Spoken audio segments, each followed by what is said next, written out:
da identidade. Salmo 24, nós leremos rapidamente os 10 versículos deste salmo, para uma mensagem que Deus me abençoou muito, enquanto pensava e preparava ela. A palavra do Senhor nos diz assim: do Senhor é a terra e a sua plenitude, o mundo e aqueles que nele habitam, porque ele afundou sobre os mares e afirmou sobre os rios. Quem subirá ao monte do Senhor, ou quem estará no seu lugar santo? Aquele que é limpo de mãos e puro de coração, que não entrega sua alma à vaidade, nem jura enganosamente. Este receberá a bênção do Senhor e a justiça do Deus da sua salvação. Esta é a geração daqueles que buscam a tua face, ó Deus de Jacó. Levantai, ó portas, as vossas cabeças, levantai-vos, ó entradas eternas, e entrará o Rei da Glória. Quem é este Rei da Glória? O Senhor forte e poderoso, o Senhor poderoso na guerra. Levantai, ó portas, as vossas cabeças, levantai-vos, ó entradas eternas, e entrará o Rei da Glória. Quem é este Rei da Glória? O Senhor dos exércitos, ele é o Rei da Glória. Louvado seja o teu nome, meu Deus. E obrigado pela tua palavra, por este culto, meu Pai, tão maravilhoso. E que saiamos daqui, meu Deus, assim, impelidos, animados, meu Deus, pela tua palavra, para uma vida, meu Deus, grata por tudo aquilo que o Senhor nos fez em Cristo Jesus. E nós oramos agradecidos e no nome dele. Amém. Os irmãos podem se assentar. O cântico da identidade, os salmos, eles são canções que compõem a palavra de Deus, hinos de adoração e louvor. Nem todos eles foram músicas desde o seu princípio. Alguns deles eram orações, por exemplo, em que alguns músicos, então, musicaram essas orações, e por isso nós temos esses textos tão maravilhosos na palavra de Deus e que tanto nos abençoam. E uma das grandes fontes de inspiração para os salmos serem escritos pelos compositores era exatamente a situação que os compositores viviam. E isso na história da música é algo muito comum. Nós conhecemos, por exemplo, o hino de número 398, o pastor, inclusive, estava dedilhando ele aqui ao violão, Sou Feliz. Ele conta a história de um casal que, num trágico acidente de barco, num naufrágio, perdeu as suas 3 filhas. E estava a esposa e as filhas indo em direção à Inglaterra, e o pai havia ficado nos Estados Unidos. Então aconteceu essa tragédia, a esposa manda um telegrama muito comovente dizendo: salva, porém só, deixando claro que as filhas haviam perecido. E o marido, então, enquanto ele pega outro barco para ir de encontro à sua esposa, no caminho ele fica sabendo que mais ou menos naquela região o naufrágio havia acontecido, e aquele homem, então, certamente impelido pelo Espírito Santo, ele vai escrever uma bela canção que começa dizendo: se paz a mais doce me deres gozar, se dor a mais forte sofrer, ó seja o que for, tu me fazes saber que feliz com Jesus sempre sou. Nós ouvimos esse hino e não imaginamos muitas vezes qual é a história, o acontecimento por trás. Um acontecimento trágico, mas que o Espírito Santo impeliu para motivar e incentivar as nossas vidas e os nossos corações. E tantos outros salmos, meus irmãos, acontecem dessa forma. Os salmistas, eles tiveram ali um acontecimento, uma situação que os impeliu a isso. E muito possivelmente aconteceu a mesma coisa no Salmo 24. É muito possível que Davi escreveu esse salmo quando, na ocasião em que ele levava a Arca da Aliança novamente para Jerusalém, depois de anos em que ela estava longe da sua terra natal. Isso está mencionado em 2 Samuel capítulo 6, também lá em 1 Crônicas capítulos 15 e 16. E por que chamar esse salmo de o cântico da identidade? É por conta de algumas bênçãos que nós identificamos nesse salmo e que falam a respeito de quem nós somos em Cristo, ou de em quem nós nos tornamos em Cristo. A primeira dessas bênçãos que eu gostaria de destacar aos irmãos é a de que somos propriedade exclusiva de Deus. Eu sei que eu já falei sobre isso há poucas mensagens atrás, mas Deus me trouxe novamente, meus irmãos, a essa bênção, porque muitas vezes nós não a valorizamos da forma como deve ser valorizada. Porque quando o salmista, ele descreve os primeiros 2 versículos deste salmo, ele mostra o poderio, o senhorio, a soberania de Deus sobre todas as coisas no universo, porque foi Deus quem as criou, foi Deus quem as fez. Tudo sem Deus, nada do que foi feito se fez, já diz o nosso irmão, o autor do livro de João, o Evangelho. Mas é interessante que os salvos por Jesus, eles não são vistos como meras criaturas, por Deus. É algo muito mais, é mais íntimo, é algo muito melhor, porque palavras do próprio Senhor e Salvador Jesus, João capítulo 10, versículo 28, ele diz: as minhas ovelhas ouvem a minha voz e me seguem, e eu dou a minha vida por elas, e nunca hão de perecer, e ninguém as arrebatará das minhas mãos. Nós somos propriedade exclusiva de Deus, mas de uma tal forma que quando Paulo perseguia a igreja, Jesus aparece para ele e diz: Paulo, porque tu me persegues? Tamanha identidade que nós temos em Cristo. Somos, meus irmãos, propriedade dele, e o que isso resulta? Nas muitas bênçãos que nós ouvimos aqui no começo deste culto. Quantos livramentos, meus irmãos, quantas pessoas correndo perigo, talvez de morte, talvez um perigo mais de saúde, e Deus pôs a sua mão, e graças a Deus nós vemos os irmãos, as irmãs aqui agradecendo pelos livramentos. É porque somos de Deus e Deus cuida de nós. É por conta disso. Nós vemos aqui, meus irmãos, que Deus, Ele cuida de nós, Ele nos ama tanto, Ele nos tem como preciosidades para Ele, no fato de que Deus, Ele não deixa a gente da forma como a gente é, mas Ele vai sempre pulindo as arestas, Ele vai sempre trabalhando. Por quê? Porque Ele gosta de ver a gente sofrer? É por isso que Ele manda provações? É claro que não. Nosso Deus é um Deus amoroso, não é um Deus sádico.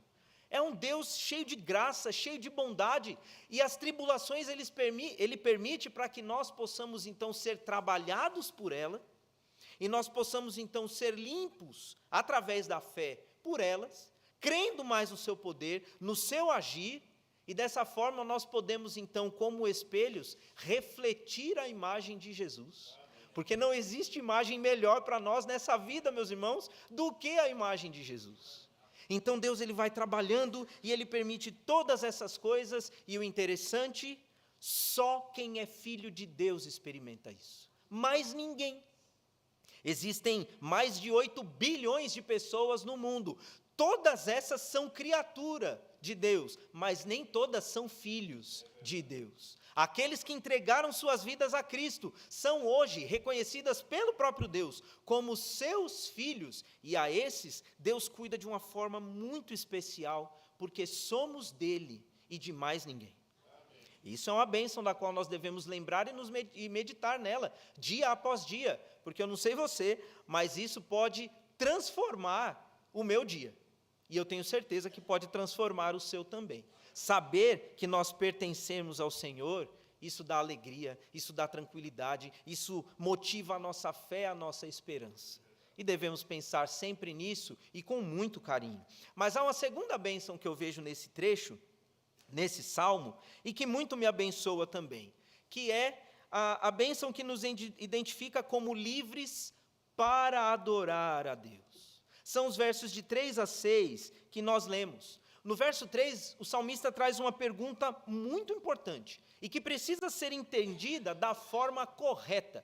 No Salmo 3 ele diz: quem subirá ao monte do Senhor, ou quem estará no seu santo lugar? Em outras palavras, quem é digno de chegar e permanecer na presença de Deus?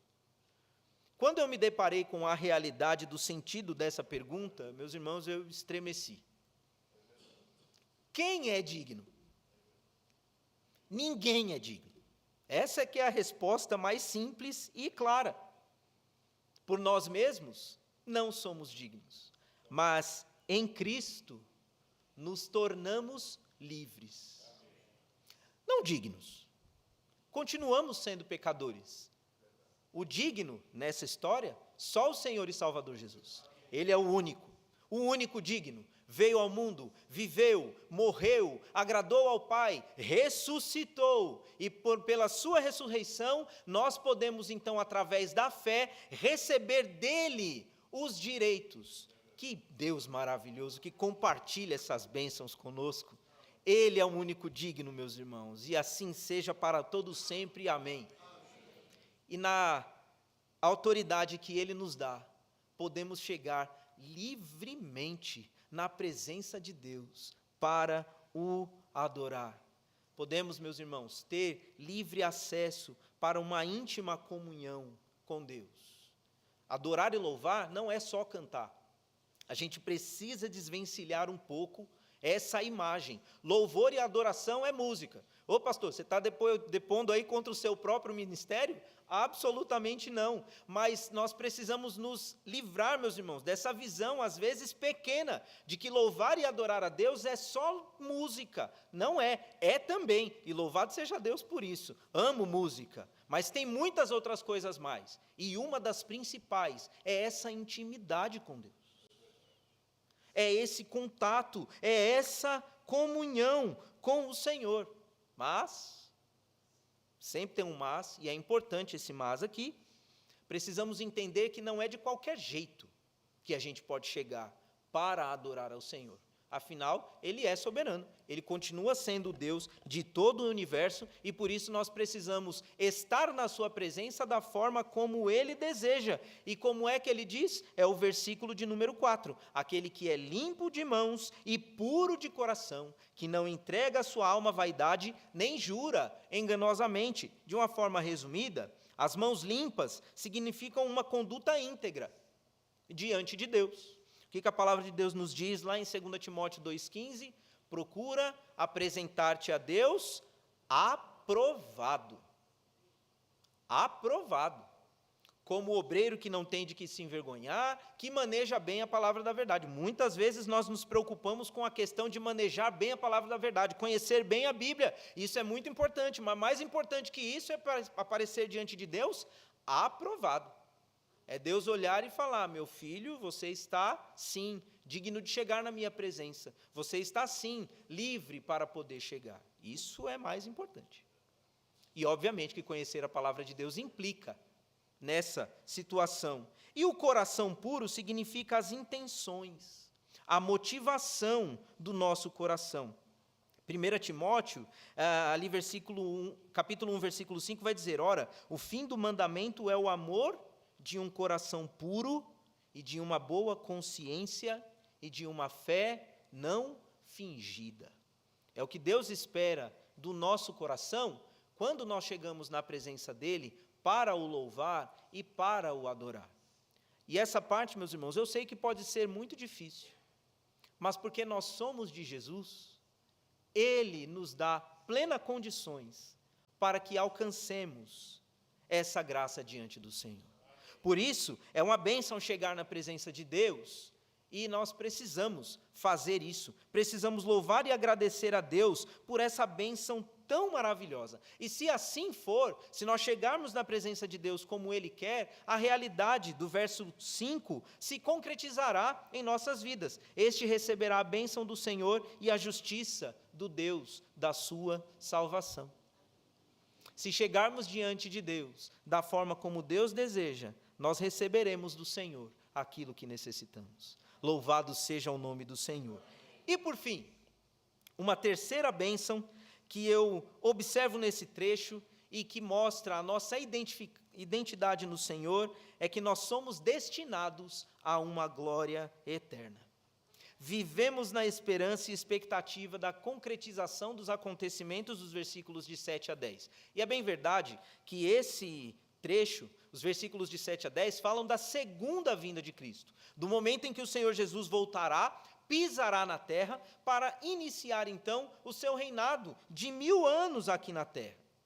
mas nós aguardamos a sua vinda nos céus para nos arrebatar, que acontecerá antes deste trecho mencionado nos Salmos. Nós aguardamos o Rei da Glória vir em glória por entre as nuvens com os seus nos ares, para nos arrebatar, nos encontrarmos com Ele nos céus e adentrarmos nessa glória maravilhosa, perfeita, que está destinada para cada um de nós. Quando Ele voltar, meus irmãos, para reinar, a Bíblia diz que nós voltaremos com Ele e reinaremos com Ele.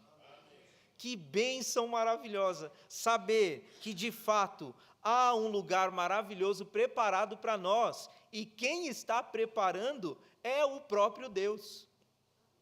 Você acha a natureza bonita? Você acha que a criação de Deus, ela é maravilhosa e perfeita? Você acha que como serão, então, as nossas moradas preparadas nos céus para nós? E eu me lembro de alguém, ou melhor, eu me lembro que alguém falou, eu não lembro quem foi, mas falou a seguinte expressão: se for uma choupana no céu, para mim serve, porque é céu. E nós devemos pensar assim. E nós sabemos que não vai ser uma choupana. Nosso Deus tem moradas celestes, meus irmãos, gloriosas para nós. E a parte maravilhosa, somos dignos dessa glória? De jeito nenhum.